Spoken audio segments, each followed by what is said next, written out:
با صدا وقتی این صدا شما با صدای تو 3 2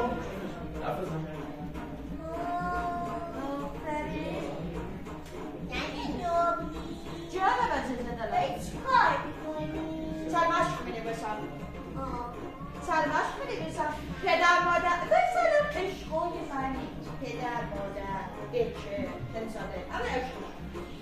من سرمش می‌نویسم اولشو دیده شده بودم مادرها خود مشقو می‌نویسن که مثلا بچه دستش کوچولو خراب میشه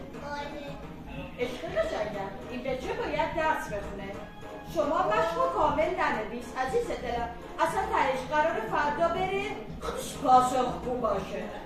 شما پاسخشو نده یه ذره سعی کنید این خیلی همش بعضی از پدر مادر کلا تو مدرسه یعنی انگار دوباره دارن درس میخونن فقط چند من برای بچه ها فقط سرمشق می‌نویسم کامل نمی‌کنم